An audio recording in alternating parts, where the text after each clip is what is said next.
একটা ডিভোর্স কেসের মামলা চলছিল। আজ সেই মামলাটারই নিষ্পত্তি হয়ে গেল। আদালতে দাঁড়িয়ে ছেলেটি জজ সাহেবকে জিজ্ঞেস করেছিল, স্যার, পুরুষ মানুষের জন্য কি একটা 294 হতে পারে না? জজ সাহেব তখন মুখের দিকে তাকিয়ে আছেন। ছেলেটি কান্নায় ভেঙে পড়ে বলতে লাগলো, ক্ষমা করবেন স্যার, 498 ধারাটা আজকাল সবাই জানে।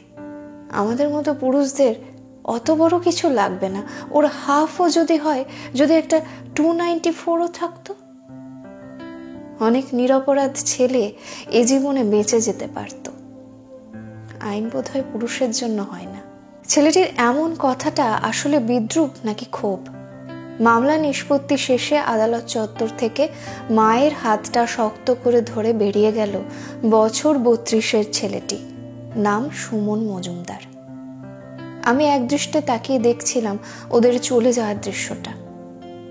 চোখটা ঝাপসা হয়ে যাচ্ছিল, বুকের ভেতরটা ঝনঝন করে বেজে উঠছিল। বুঝতে পারছিলাম না এটা বেদনা নাকি অন্য কিছু। আদালতের পেশকার হিসেবে চাকরি করছি 3 বছর। 3 বছরের এই চাকরি জীবনে এমন কত ডিভোর্সের ঘটনা সামনে থেকে দেখেছি, কিন্তু বুকে দাগ কাটা এমন একটা ঘটনা কখনো দেখিনি।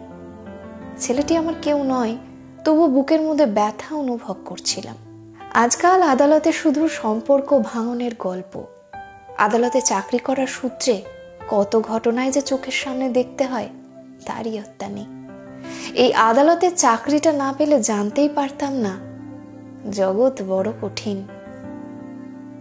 আমার আদালতের একজন জজ সাহেব আছেন, যিনি আমাকে ভীষণ ভালোবাসেন। খুব সুন্দর করে কথা বলেন উনি। বিশেষ একটা দরকারে সেদিন জজ সাহেবের বাড়িতে গিয়েছিলাম। কথা বলতে বলতে উনি বললেন, তা রাকেশ, এবার বিয়েটা করো, আর কতদিন একা একা থাকবে? আমি হেসে মজা করেই বললাম, এই তো স্যার, ভালোই আছি, চাকরি করছি, নিজের মতো রান্না করছি, নিজের পছন্দের খাবার খেতে পারছি, একাই বেশ ভালোই আছি। আপনাকে তো আমার জীবনের ঘটনা সবই বলেছি, বিয়ে করবো না স্যার। তাছাড়া আদালতে বসে যেভাবে বিয়ে ভাঙার গল্প দেখছি, তাতে আর ইচ্ছে নেই স্যার। একলা থাকার একটা সুবাস আছে, নিজের জীবনে তখন নিজেই বস। আমার কথা শুনে জজ সাহেব হু হু করে হেসে উঠেছিলেন, বললেন, জীবন তোমার, নিজের মতো জীবন কাটানোর অধিকার তোমার আছে। জজ সাহেবকে বললাম, যতই বলি স্যার নিজের মতো করে কাটাবো, মনে কি আর নিজের মতো করে কাটানো যায়?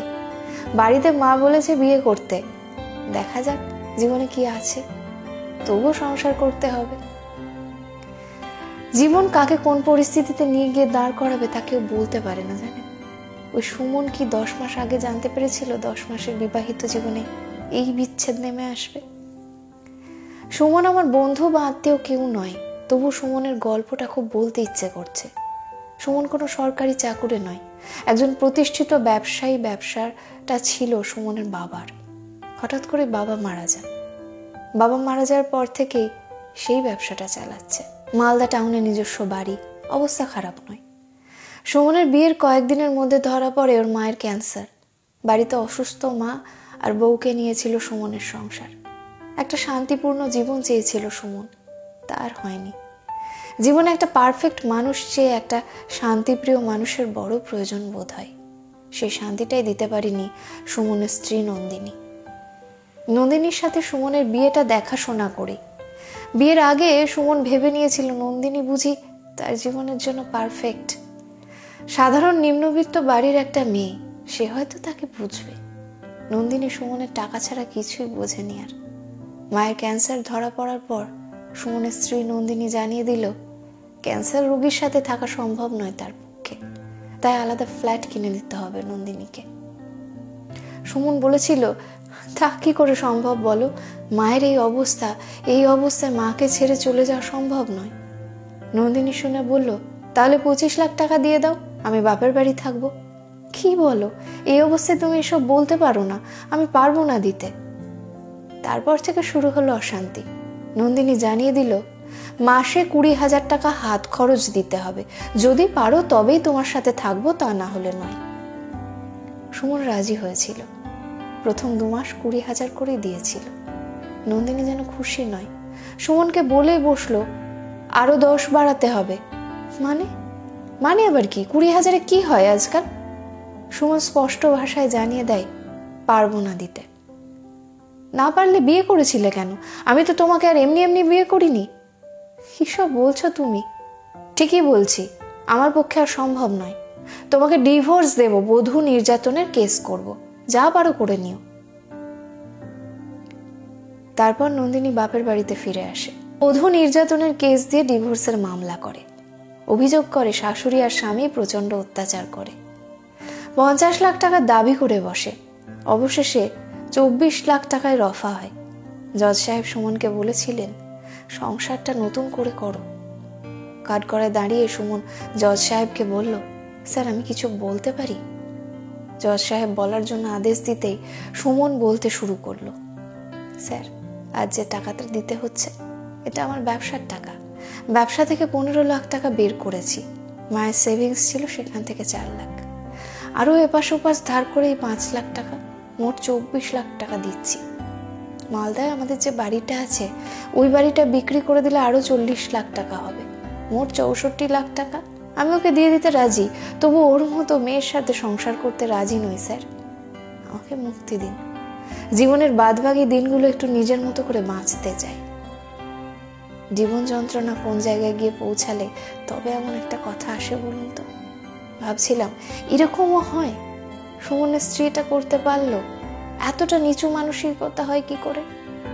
ওদের কয়েক মাসের বিবাহিত জীবনের এই গল্পটা শুধু সুমনের মুখ থেকেই শুনেছিলাম, নন্দিনীর কাছ থেকে কিছুই শুনিনি। আমি নন্দিনীর মুখ থেকে না শুনলেও সুমনের এই গল্প যে সত্যি সেটা আর বলার অপেক্ষা রাখে না। সুমনের সাথে যা ঘটলো তা আমার সাথেও ঘটতে পারত। হয়তো আমাদের বোলপুরের বাড়িটাই বিক্রি করতে হতো, হয়তো নিঃস্ব হয়ে পথে বসতাম। আমি সুমনকে না চিনলেও খুব ভালো করে চিনি নন্দিনীকে। অনেকদিন পর আজ নন্দিনীকে ভালো করে চিনলাম। মনে মনে বললাম, নন্দিনী তুমি একটুও বদলাওনি, তুমি সেই একই রকম রয়ে গেছো। এই নন্দিনী আসলে আমার প্রাক্তন প্রেমিকা। আমরা দুজনেই বিশ্বভারতী ইউনিভার্সিটি স্টুডেন্ট। 5 বছরের প্রেম ছিল আমাদের। এই 5 বছরে আমি ওর জন্য কি না করেছিলাম। শেষে বলল, আমার মতো মেয়েকে বিয়ে করার কি যোগ্যতা আছে তোমার? কত টাকা রোজগার করো? অথচ নিজে টিউশন করে তখন আমার সাধ্য অনুযায়ী সব আবদার মিটিয়েছি। কিন্তু টাকার অঙ্কে আমি হেরে গেলাম নন্দিনীর কাছে।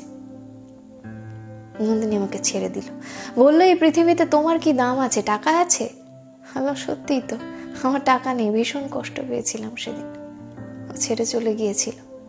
নন্দিনী টাকা ছাড়া কিছুই বোঝে না। আজ ভাবছি এই পৃথিবীতে কি না হতে পারে। মিথ্যেকে সত্যি বলে চালিয়ে যাওয়া যেতে পারে, মানুষকে ঠকানো যেতে পারে।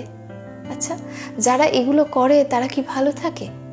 এক শ্রেণীর মানুষ ভীষণ লোভী হয়, তবে এটা সত্যি কৃতকর্মের ফল ভোগ করতেই হবে, এইটুকু বিশ্বাস নিয়েই বাঁচতে হয়। সুমন আদালত ছেড়ে চলে যাওয়ার পর ভাবছিলাম, সুমনের মতো কত নিরপরাধ ছেলেই থাকে যারা মিথ্যে কেসে ফেসে যায়, সাজা পায়। চোখের সামনে থেকে দেখা মারণ বাধিতে আক্রান্ত রুগ্ন মাও মিথ্যে মামলার আসামি। কি জানি কি নিয়ম বিধাতার। সমাজে বধূ নির্যাতন হয় ভীষণভাবে মানি, তবে এই সমাজে পুরুষও হয় নির্যাতিত, শোষিত, লাঞ্ছিত। পুরুষের কোনো 498 নেই, তার যন্ত্রণা বোঝার জন্য কোনো আদালত নেই। টাকা পয়সা সম্পত্তি সর্বস্ব হারিয়ে ফেলে মুক্তি খুঁজতে হয়। বিচ্ছেদ মানে কে বলেছে বেদনা? বিচ্ছেদ আসলে মুক্তি, চিরতরে মুক্তি।